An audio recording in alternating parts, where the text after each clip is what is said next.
wassalatu wassalamu ala rasulillah amma ba'd. Kepada para pemirsa sekalian rahimakumullah, kami dari tim LDNO Kabupaten Pekalongan ingin menghadirkan sebuah suguhan podcast. Semoga bisa bermanfaat untuk pemirsa semua. Dalam hal ini kita mengangkat tema fikih keluarga menggapai sakinah mawaddah warahmah dengan host saya sendiri Musadar, dan sebagai narasumbernya adalah beliau yang masuk dalam jajaran LDNO cabang Pekalongan, yaitu Kiai Haji Muhammad Nurul Haq. Barangkali mau menyapa pemirsa dulu Pak Yai, monggo. Lah niki beliau putrane guru kula Mbah Yai Hudori. Assalamualaikum warahmatullahi wabarakatuh. Alhamdulillah, salatan wa salaman ala rasulillah, amma ba'd. Pemirsa sekalian yang dirahmati oleh Allah Subhanahu wa Ta'ala, alhamdulillah, puji syukur kita ketemu lagi di channelnya Lembaga Dakwah Nahdlatul Ulama. Semoga bincang-bincang kita nanti memberikan satu pencerahan, manfaat untuk kita sekalian. Amin. Allahumma amin. Terima kasih atas kehadirannya Pak Yai. Kita alhamdulillah bisa nyambung lagi. Dulu beliau adalah kakak kelas saya di Simbang Kulon beliau ini, dan sekarang masuk jajaran di pengurus LD PCNO cabang Kabupaten Pekalongan di bagian wakil ketua nggak Pak Yai? Ya. Wakil ketua bagian Sarpras kalau nggak salah. Bagian pengembangan. Oh, pengembangan, bagian pengembangan. Nah, dalam kesempatan ini dengan beliau ini kita mudah-mudahan bisa memberikan manfaat, ngobrol bareng beliau dalam tema tadi yaitu fikih keluarga menggapai sakinah mawaddah warahmah. Ngapunten Pak Yai, sebelumnya begini. Istilah fikih keluarga itu sendiri barangkali kan ini sudah familiar bahasa fikih, tapi kadang ada orang awam belum tentu fikih itu apa dan lain sebagainya. Mungkin sebelumnya untuk bisa dijelaskan, karena ada banyak istilah di dalam Islam. Mungkin bagi kalangan santri sudah paham fikih itu apa dan lain sebagainya, ada hukum-hukum yang berbagai macam. Kalau fikih sendiri untuk bisa dipahami masyarakat awam itu seperti apa, dan nanti kaitannya dengan fikih keluarga juga seperti apa. Semoga Pak Yai. Ya, jadi begini, term fikih keluarga itu sebenarnya tidak begitu jauh beda dengan term yang lain. Kita ambil dari awal dulu. Jadi kalimat fikih itu kan dari sisi makna bahasa itu kan maknanya sebuah pengetahuan atau wawasan, ya. Kemudian hal itu mengalami perluasan dan penyempitan makna. Kemudian ada fikih fikih zakah, ada fikih siasi, ada fikih puasa dan lain sebagainya. Ada fikih keluarga. Fikhul usrah ini yang kita maknai jadi begini, bagaimana orang membentuk sebuah keluarga yang baik itu tentu harus dengan pengetahuan-pengetahuan, wawasan-wawasan yang sifatnya komprehensif, ya. Dia mencakup dari berbagai hal. Jadi tidak monoton. Yang dimaknai fikih keluarga itu adalah seperti halnya halal haram, dan bukan hanya pada hukum bukan pada hukum syar'i saja, tapi dia cakupannya lebih luas. Yang kita maksud fikih keluarga itu adalah wawasan, pengetahuan bagaimana orang bisa membentuk keluarga yang baik, sudah bahagia, yang sudah diamanatkan oleh Al-Quran, oleh hadis dan lain sebagainya. Tentunya berarti untuk memahami fikih secara umum itu artinya berarti pemahaman, begitu Pak ya? Secara umum pemahaman. Nanti ada spesifikasi ilmu masing-masing dalam hal apalah. Kali ini seperti jenengan sampaikan tadi, yaitu fikih usrah khusus untuk membina keluarga bahagia, kurang lebih. Kira gitu. Tapi mestinya secara sudut pandang syariat Islam mestinya kan seperti itu. Mungkin kan kebahagiaan bisa berbagai macam sudut pandang mungkin. Kali ini pastinya dengan sudut pandang Islam. Untuk selanjutnya, setelah kita tahu paham tentang fikih keluarga, keluarga yang sakinah, mawaddah, warahmah yang biasa kita dengarkan, biasa diucapkan, sebenarnya sakinah, mawaddah, dan rahmah itu sendiri itu yang seperti apa? Kan mestinya itu semua itu ingin mencapai bahagia. Nah, bahagianya bahagia yang sakinah itu apa, mawaddah itu yang seperti apa, rahmah itu sendiri seperti apa? Mungkin barangkali bisa lebih detail, ya. Term sakinah mawaddah warahmah ini sangat populer sebenarnya di kalangan kita masyarakat. Ini termaktub dalam Al-Qur'an. Dalam sebuah ayat di surat Ar-Rum itu wa min ayatihi an khalaqalakum min anfusikum azwajan litaskunu ilaiha wa ja'ala bainakum mawaddatan wa rahmah. Inna fi dzalika laayatil liqaumin yatafakkarun. Saya coba mengambil dari ayat ini dulu. Kita lihat. Dalam ayat tersebut ada dua kalimat yang kalau kita terjemahkan dalam Indonesia, bahasa Indonesia mungkin agak sama. Tetapi sebenarnya punya makna yang berbeda. Kita lihat. Wa min ayati an khalaqalakum min anfusikum azwaja wa ja'ala bainakum mawaddata wa rahmah. Ada dua kata khalaqa dan ja'ala. Nah, ini. Dua kalimat ini dari beberapa literatur yang pernah saya baca. Jadi ada satu perbedaan. Di awal ayat itu menyebutkan an khalaqalakum. Ya, Allah menciptakan azwaja, yaitu pasangan. Pasangan yang itu dari jenis kita sendiri. Ya. Laki-laki dan perempuan. Laki-laki perempuan tentu ya. Terus wa ja'ala bainakum mawaddata wa rahmah. Kemudian Allah jadikan di antara kalian yang sudah berpasangan itu mawaddah wa rahmah. Ada beberapa yang menafsirkan, jadi kalau kalimat khalaqa itu artinya itu adalah hak prerogatif.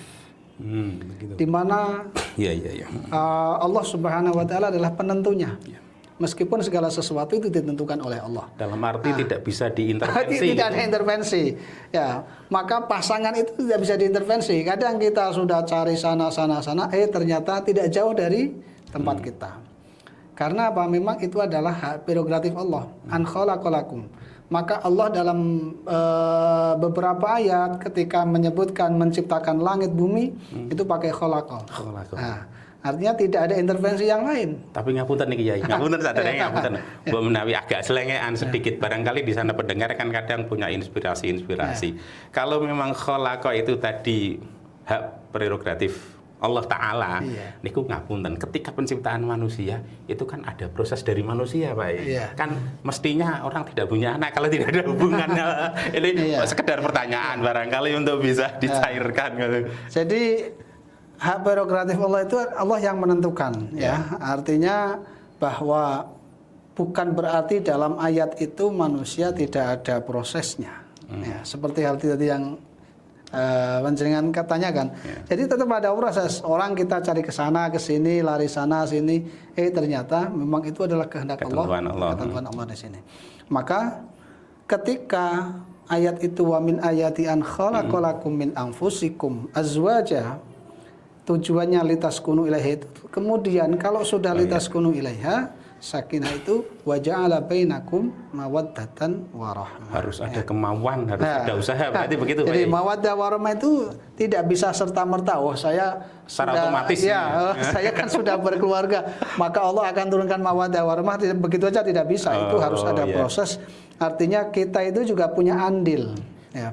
Maka bagaimana kita menciptakan keluarga yang baik, maka dari saya katakan fiqhul usrah. Fiqhul usrah ini harus dibentuk. Artinya tidak bisa serta-merta bahwa itu sudah ketentuan Allah, begini aja ya sudah. Kalau kita sudah berkeluarga sudah pasti selesai, akan pasti ada rezeki, ada pasti punya anak kan belum tentu juga berarti Pak. Ya, maksud saya kira itu bisa dipahami.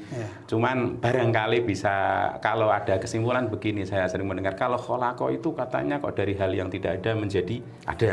Kalau jala itu suatu proses perubahan. Apakah itu juga kesimpulannya seperti itu bisa dibenarkan? Itu bisa artinya pendapat semacam itu ya bisa dibenarkan.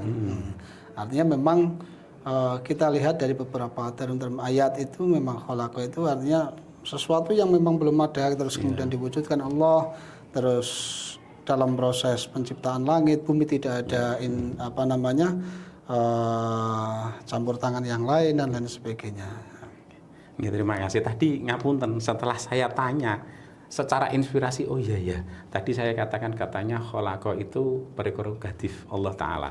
Iya ya, nyatanya banyak orang membuat proses dengan suaminya ya jadinya nggak sebanyak dia berbuat. Oh iya, berarti tetap jadi yang jadi atau tidak yang menentukan Ya, Allah meskipun proses itu dilakukan. Iya. Jadi itu semakin memantapkan. Contoh lagi barangkali itu Nabi Isa. Iya. Kan juga tidak melalui proses itu, tapi kan Iya, bisa ada tanpa harus ada bapaknya. Kun Mungkin fayakun, contohnya gitu ya. kan fayakun, mungkin seperti itu. Iya. Lah untuk lebih detail pengertian mawaddah itu yang seperti apa, sakinah yang seperti apa, rohmah, kan seakan hampir sama ini Pak Yai. Iya. Tapi barangkali bisa lebih didetailkan. Iya. Dan istilah itu ternyata kok bersumber langsung dari Al-Qur'an, berarti Iya. istilah yang begitu familiar biasa disampaikan oleh para dai. Tadi pembicaraan kita itu sebenarnya mengupas ayat itu aja ya. Oh, iya. Wa ja'ala bainakum mawaddatan wa rahmah. Mawaddah. Jadi mawaddah itu dari kata wadud waddah ya. Waddah yawuddu mawaddatan ya. Itu adalah kasih sayang. Artinya orang untuk bisa mencapai sebuah keluarga yang ideal, itu kan. Kita katakan keluarga yang ideal itu kan harus ada rasa kasih sayang, bukan hanya dari satu pasangan suami istri saja, tetapi juga dengan lingkup keluarga itu sendiri, ada anaknya juga. Asal timbal balik, artinya mawaddah itu tidak hanya sekedar suami memenuhi kebutuhan secara materi saja, tidak hanya itu, tapi hal-hal yang spiritual itu juga ada. Kasih sayang orang tua kepada anak, terus kemudian suami kepada istri, istri terhadap suaminya, itu semua harus terjalin di situ. Maka wa ja'ala bainakum mawaddatan. Kalau sudah ada mawaddah, kemudian nanti ada sakinah dan ya. Litaskunu ilaiha wa ja'alakum mawaddatan wa rahmah. Jadi litaskunu ilaiha, orang berkeluarga itu kan ada ini ya, ada tujuan arahnya, litaskunu agar menjadi ketentraman. Kita lihat misalkan orang jomblo ya kan, jomblo kan tidak tenang hidupnya. Ya. Tapi kalau orang itu sudah berkeluarga, paling tidak dia sebagaimana yang pernah Rasul sabdakan itu, ya ma'syarus syabab ya, man istata'a minkumul ba'ata falyatazawwaj ya. Terus kalau orang yang tidak mampu bagaimana? Dia suruh fa'ali bisom fa innahu lahu wija ya. Itu kan bisa mengerem syahwat itu. Artinya arah orang berkeluarga mencari pasangan itu kan agar ada kedamaian. Kalau sudah ada kedamaian, maka kemudian ada muncul mawaddah, saling timbal kasih sayang. Di situ nanti akan muncul rahmah. Rahmah ini lebih dari sekedar mawaddah, tapi dia bisa memahami segala kekurangan ataupun kelebihannya, bahkan menutup. Ini sesuai dengan ayat yang lain bahwa hunna libasul lakum wa antum libasul lahun. Nisa'ukum harthul lakum fa'atuna. Hunna libasul lakum wa antum libasul lahun, bahwa pasangan kita itu adalah selaksana baju yang bisa menutup kita, karena ada kelebihan ya kemudian kita tampakkan kelebihannya, tapi kalau ada kekurangan ya harus ditutup. Ini maka akan muncul mawaddatan warahmah, sehingga term sakinah mawaddah warahmah itu tidak bisa serta-merta kemudian orang ujuk-ujuk begitu aja. Ini harus diciptakan. Harus ada proses. Ada proses dan diciptakan. Dan ada ikhtiar Pak Yai. Ya, berarti kalau ada orang sudah nikah untuk tujuan sakinah mawaddah warahmah, tetapi umumnya kayak kita itu lelaki gitu, maaf loh Pak Yai, meskipun nikah kalau lihat cewek cantik itu tetap masih pingin Pak Yai. Berarti dia belum bisa sakinah atau bagaimana ini? Nah itu maka harus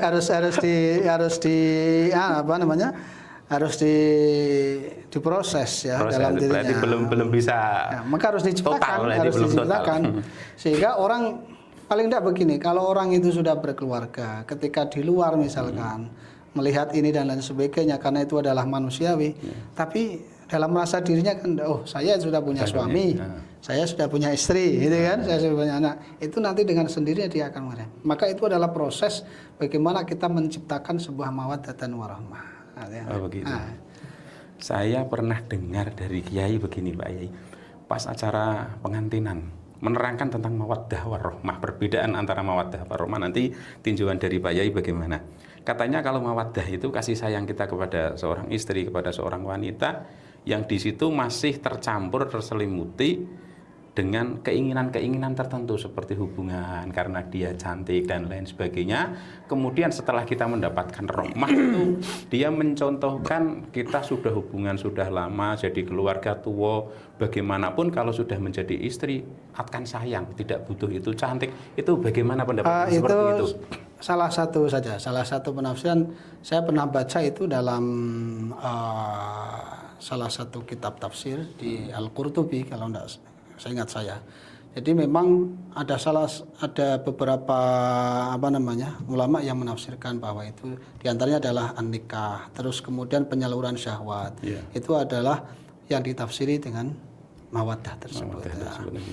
Maka kalau orang sudah tua, ya misalkan itu secara otomatis hormon dia sudah menurun dan lain sebagainya, tapi kasih sayangnya akan tetap melangkang. Itu salah satu bagiannya. Akan tetapi yang perlu saya tekankan bahwa untuk kita mencapai keluarga ideal ini tidak bisa dengan serta-merta begitu saja, tapi harus ada proses yang harus diusahakan gitu kan. Ojo sak penake dhewe. Iku biasanya wong lanang seperti itu Pak ya. Dan ini juga artinya keluarga ideal ini memang Al-Quran banyak yang beberapa ayat memberikan pesan seperti halnya pemenuhan materi dan juga pemenuhan spiritualitas itu harus ada. Itu yang sering diabaikan mungkin pemenuhan spiritualitas itu Pak Yai. Kalau materi mungkin semua sudah paham mungkin, meskipun ada yang bisa atau tidak mungkin. Ada misalkan kita lihat di surat An-Nisa wal yakhshal ladzina law taraku min khalfihim dzurriyyatan di'afa khafu 'alaihim falyattaqullah wal yaqulu qawlan sadida. Ini kan penafsiran spiritualitas materi juga harus terpenuhi di situ. Terus kemudian kita lihat misalkan dalam surat At-Tahrim ya ayyuhalladzina amanu qu anfusakum wa ahlikum nara. Ini kan pemulihan spiritualitas harus ada. Sehingga banyak juga beberapa hadis ya Nabi pesan khairukum li ahli wa ana khairukum li ahli. Itu kan artinya kita menciptakan keluarga ideal itu Nabi sudah jauh-jauh mengatakan begini, artinya sebaik-baik kalian itu adalah yang paling baik kepada keluarganya. Nah, maka itu harus dipenuhi segi materinya, segi spiritualitasnya. Itu tidak cukup hanya materi dan tidak hanya cukup spiritualitas saja, tapi materi juga penting. Juga harus ya.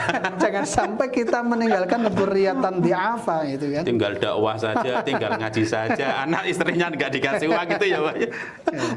Inilah para pemirsa begitu pentingnya ternyata pemahaman bagaimana membentuk keluarga yang sakinah mawaddah warahmah. Ada konsep dari Al-Qur'an yang mana mungkin saya sendiri belum hafal apa yang disampaikan Pak Yai, yang harus kita semua ketahui yang tadi apa disampaikan harus menjadi terbaik bagi keluarga, bisa bermanfaat bagi lain dan memenuhi kebutuhan spiritual, nafkah dan lain sebagainya. Tadi itu penting untuk diperhatikan ini para pemirsa. Untuk selanjutnya Pak Yai, tujuan berkeluarga untuk mencapai sakinah mawaddah warahmah mestinya kan ada caranya bagaimana untuk bisa membentuk proses tersebut bisa terjadi.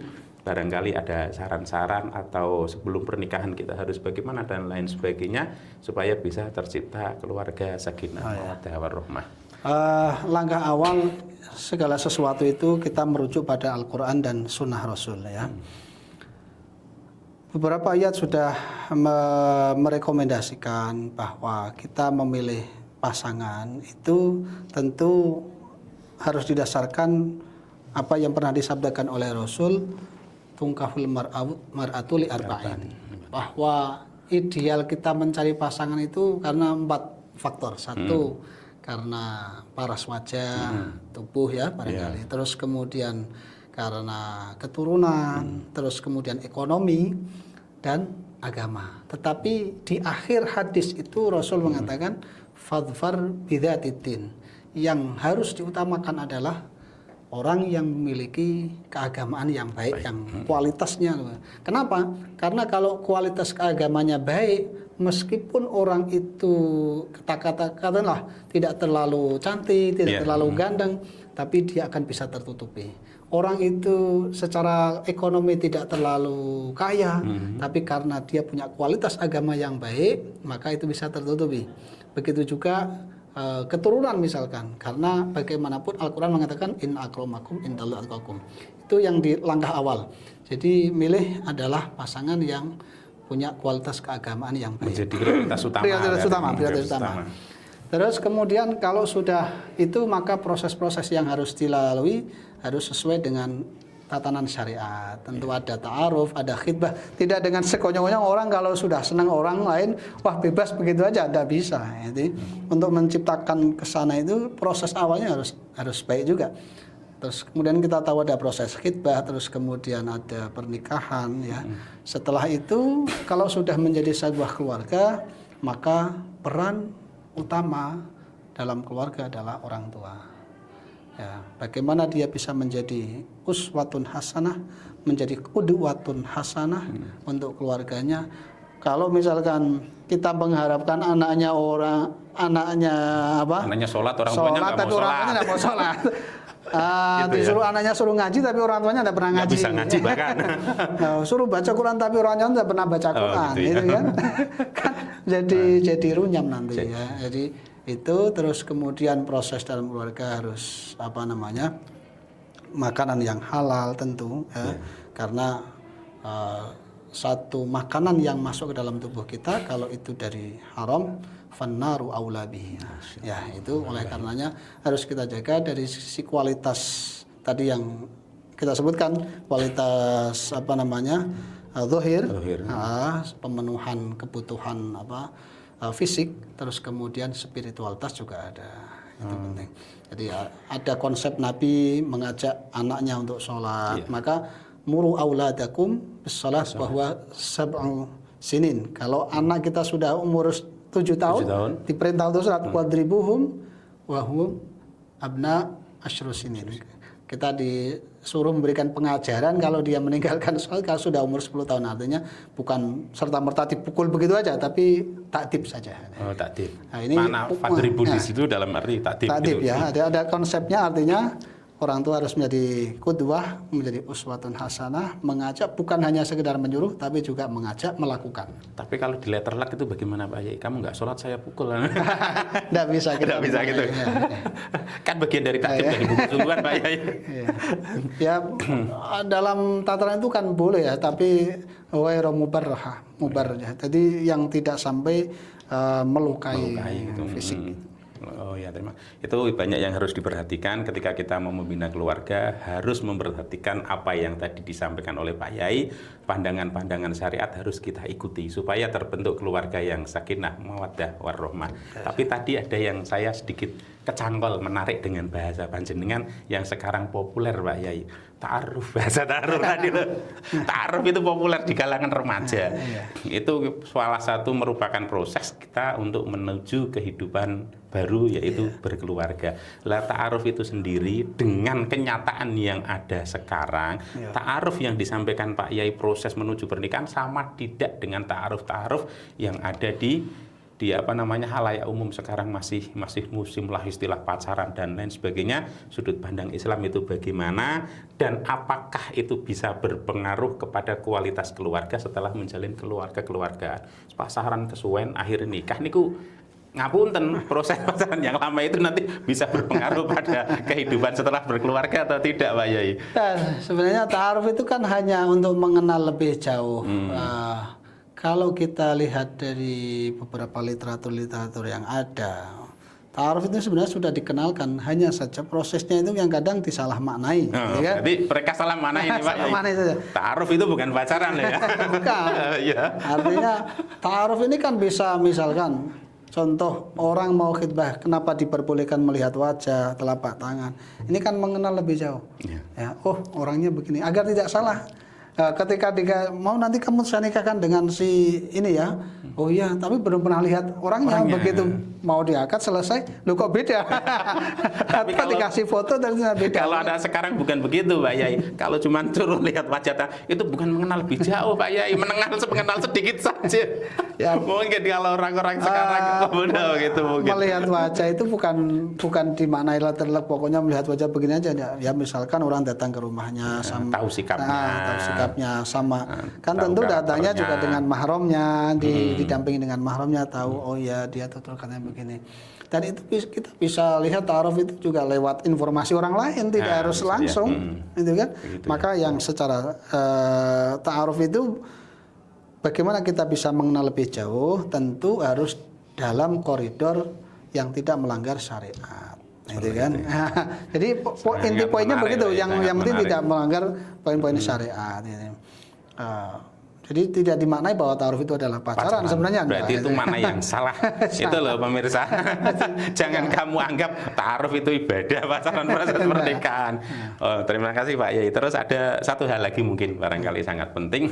Saya lihat kebudayaan di daerah kita di Pekalongan itu sudah sangat baik menurut saya dengan sudut pandang Islam. Proses budaya kita dalam melaksanakan pernikahan ada walimah, dan ketika walimah itu yang diundang cuma kan laki-laki, dan ketika ijab kabul kan juga yang hadir juga pengantin prianya saja sama walinya kan yang di situ, dan pihak wanitanya kan belum dihadirkan karena belum menjadi istrinya lah. Sekarang sudah seakan mau ada pergeseran karena mungkin dari TV, dari artis. Itu bagaimana sudut pandang Islam dengan akad nikah yang kemudian langsung bersama istrinya di situ, kadang diadakan di masjid, dan kemudian juga ada wanita-wanita. Itu menurut pandangan Islam seperti apa Pak Yai? Bahwa pernikahan itu harus iklan, harus dipopulerkan, terus kemudian harus diketahui oleh yang lain, itu memang sunnah Rasul. Jadi artinya pernikahan itu tidak bisa dengan anjurannya tidak sembunyi-sembunyi begitu, tidak ada yang tahu, tapi harus ada iklan ya. Maka budaya yang semacam itu dalam tataran kita, selama itu tidak melanggar syariat, terus kemudian tidak bercampur laki dan perempuan yang membaur, nah itu saya kira tidak ada masalah. Kalau itu tadi yang seantara mempelai wanita dan laki-laki kan sudah berjejer, mungkin boleh atau tidaknya atau bagaimana, dan lebih baiknya bagaimana? Oh, kalau kita katakan boleh dan tidaknya, selama dia misalkan ini adalah calon pengantin pria wanita, selama dia tidak melakukan sesuatu yang haram dan melanggar syariat dan juga etika, saya kira tidak masalah. Kalau kita bicara sebaiknya bagaimana, ya biarkan akad itu laki-laki dengan orang tuanya. Maksudnya, habis itu nanti kemudian yang baru dipertemukan. Ini apa yang dilakukan oleh para salaf salihin zaman dahulu. Berarti sudah dibentuk oleh para ulama, para ulama sudah mengkondisikan supaya menjadi adat seperti itu Pak Yai. Oleh karena ini pesan untuk masyarakatnya maksud saya, supaya tidak terjadi pergeseran Pak Yai. Kalau kita tanyakan boleh atau enggak, kita kan nanti berbeda pertanyaannya. Kalau boleh atau enggak selama tidak melanggar aturan syariat, tidak bercampur laki dan perempuan yang baur dan lain sebagainya. Kalau misalkan dipisah tapi di satu ruangan dipisah, terus itu tidak masalah. Tapi kalau baik tidaknya kalau kita mengikuti apa yang dilakukan oleh ulama-ulama salaf kita, ya biarkan dalam proses akad itu adalah pengantin laki-laki dengan walinya, selesai baru kemudian dipertemukan pengantin tersebut. Aku sedikit tertarik tadi dengan adanya iklan itu adalah sunnah Pak Yai. Mungkin kebanyakan kita, maaf ini dari masyarakat, bahkan saya sendiri, ketika ada mau hajat, mau mantu, kita mau jadi pengantin dan lain sebagainya kan bagi undangan. Saya kira niatan untuk iklan sunnah Rasul itu kayaknya nggak ada kayaknya. Kemungkinan hanya segelintir orang yang memahami bahwa itu adalah bagian dari ibadah. Kan menjadi ibadah berarti kalau kita niatkan ini aku melaksanakan sunnah Rasul, untuk iklan saya andum undangan, kan begitu. Bukan ini saya andum undangan supaya bisa dapat sumbangan. Maka segala sesuatu yang dilakukan orang beriman itu akan bernilai pahala kalau itu diniati dengan baik. Maka banyak satu amalan yang yatasawwar bi surati dunya. Jadi itu kelihatannya adalah amal dunia, tapi dengan bihusnin niyah, dengan niat yang baik nanti bisa menjadi pahala. Nah, begitu sebaliknya juga kalau orang melakukan yang secara sepintas itu adalah sebuah ibadah, tapi karena niatnya tidak baik nanti menjadi amal dunia karena tujuannya dunia gitu Pak Yai ya. Ya itulah berat, tapi semua itu kan tetap harus dengan ilmu Pak Yai, harus dengan ngaji. Bisanya tahu kan karena ngaji, karena ilmu harus didasarkan dengan ilmu. Barangkali ada pesan mungkin untuk para keluarga-keluarga di Indonesia, pesan terakhir apa untuk perbaikan keluarga supaya benar-benar tercipta keluarga yang sakinah mawaddah warahmah untuk masyarakat Indonesia secara umum, khususnya warga muslimin dan muslimat, mukminin mukminat Pak Yai. Semoga. Pemirsa sekalian, dalam rangka kita membentuk sebuah keluarga yang baik, keluarga yang ideal, maka kita harus memahami, mendasarinya semua dengan aturan-aturan agama, ya. Semuanya harus didasarkan pada aturan-aturan agama, jangan sampai kemudian menyimpang dari aturan-aturan agama. Terus kemudian pemenuhan spiritualitas itu juga jangan sampai diabaikan. Di samping bahwa membentuk sebuah keluarga yang ideal, yang baik itu kewajiban-kewajiban yang sifatnya zahir, ya material itu juga harus dipenuhi. Jangan sampai tidak terpenuhi. Orang kemudian mengabaikan keberlangsungan sebuah keluarga itu juga merupakan dosa, karena itu adalah melanggar dari apa yang dipesankan oleh Al-Qur'an, wal yakhshal ladzina law taraku min khalfihim dzurriyyatan dhi'afa. Spiritualitas itu juga sangat pondasi. Oleh karenanya maka membentuk keluarga yang ideal itu peran orang tua, suami yang menjadi ar-rijalu qawwamuna 'alan nisa bima faddalallahu ba'dahum 'ala ba'd, ini adalah fundamental. Dia harus menjadi qudwah, menjadi uswah yang baik untuk keluarganya. Qu anfusakum wa ahlikum nara. Ya, jaga diri keluarga, jangan sampai mereka terjerumus dalam jurang neraka. Artinya kita bentengi dengan nilai-nilai agama, merujuk kepada Al-Qur'an, As-Sunnah, dan juga apa yang dilakukan oleh salafus salihin. Insyaallah dengan hal itu maka konsep akhlak, ya, menciptakan akhlak yang baik, mendasari segala sesuatunya dengan nilai-nilai agama, saya kira apa yang dicita-citakan mencapai keluarga yang ideal, yang sakinah, mawaddah warahmah akan bisa terbentuk dengan baik. Saya kira itu. Terima kasih, begitu sangat menarik apa yang disampaikan oleh Pak Yai dan sangat penting, mudah-mudahan bisa bermanfaat untuk saya sendiri terutama Pak Yai ini. Ya ini juga pesan bukan hanya untuk orang yang mau berkeluarga, tapi juga yang belum dan yang sudah berkeluarga lama, ini penting gitu kan. Ternyata banyak yang belum kita ketahui konsep-konsep keluarga sakinah mawaddah warahmah, kurang lebihnya seperti itu Pak Yai. Sebenarnya saya tadi masih tertarik dengan rijalul qawwamuna 'alan nisa, tapi waktunya barangkali nanti mungkin di lain session. Itu sangat menarik. Sekian yang dapat kami sampaikan, yang dapat kami suguhkan, mudah-mudahan bisa bermanfaat, dan dari kami mohon undur diri, minta maaf. Wassalamualaikum warahmatullahi wabarakatuh. Waalaikumsalam warahmatullahi wabarakatuh.